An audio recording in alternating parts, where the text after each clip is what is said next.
পোলাপানের mobile দিয়েই সেইটা তো সব এই পোলাপানের মোবাইল দিয়েই সেইটা তো ঘুরে 2,500 দোকানের মালিক আমরা কর্মচারী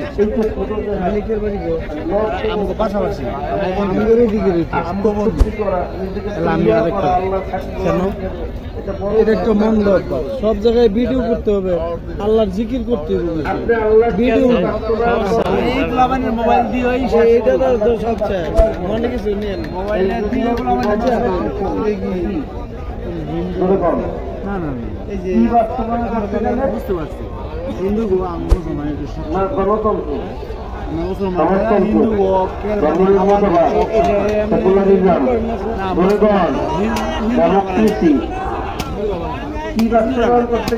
মুসলমান বাম হাতে বানাইলে বাম হাতে